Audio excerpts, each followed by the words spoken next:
BC주택시장 냉각기간 의미와 시장 파장은 BC주 부동산 뉴스입니다.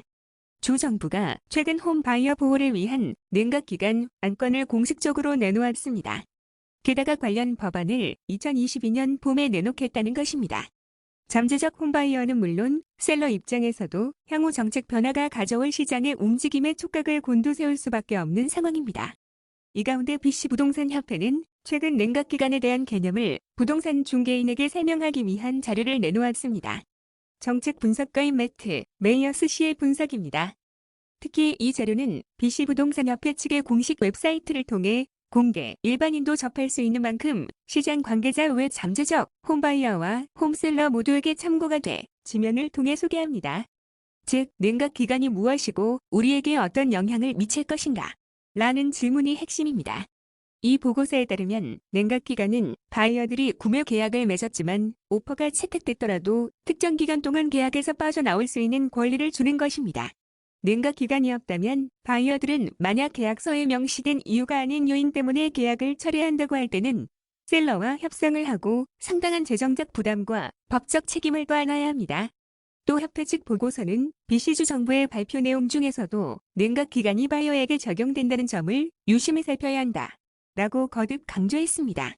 즉, 셀러에게 적용된다는 언급이 없다는 점입니다. 이 보고서는 BC주는 이미 프리세일 개발에 대해 의무적인 냉각기간이 있다. 라고 밝혔습니다. 건축 단계에 있는 스트라타 부동산 바이어들은 구매 계약에 서명한 이후 사본과 공시명세서를 받았을 때로부터 7일 동안의 기간을 가지고 계약을 철회할 수 있다고 설명했습니다.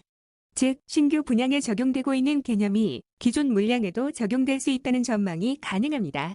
비록 BC주가 냉각기간을 모든 주거용 부동산 거래에 적용하는 전국 첫 정부가 되겠지만 다른 국가들의 사례도 들여다볼 필요가 있습니다. 예를 들어 호주의 경우에는 대부분 주에서 각자마다의 냉각기간을 두고 있습니다. 구체적으로 냉각기간을 시행한 주에서는 해당 기간이 평일 기준에서 5일 범위입니다. 그렇지만 의무적 냉각기간 면제 요건도 있습니다. 즉, 여기에는 주택이 옥션으로 거래될 경우 또는 바이어가 냉각기간을 철회할 경우입니다. 다른 주에서는 냉각기간 동안 계약을 철회할 경우에는 페널티도 없습니다.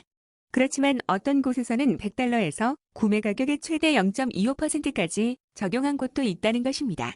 만약 BC주의 0.25% 페널티 규정이 적용된다면 관내 평균 MLS 가격이 $91만 3천 점을 고려할 때 해당 금액은 2,282.5 벌금이 될 수 있습니다.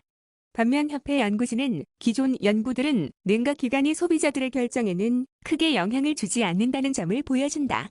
라고 밝혔습니다. 디킨 대학의 연구에 의하면 60명의 소비자들이 48시간 냉각기간에 직면했을 때 어느 누구도 좀 더 나은 대안에 직면했더라도 결정을 바꾸지 않았다고 설명했습니다. 이 같은 결과 이면에는 손실 회피가 작용하고 있다는 풀입니다. 예를 들어 $100 손실을 볼 수 있다는 걱정이 $100를 뗄 수 있다는 희망보다 더 클 수 있다는 것입니다. 현재로서는 부동산 관련 규제 당국인 BCFSA 측이 관계자들과 협의를 거치고 있습니다.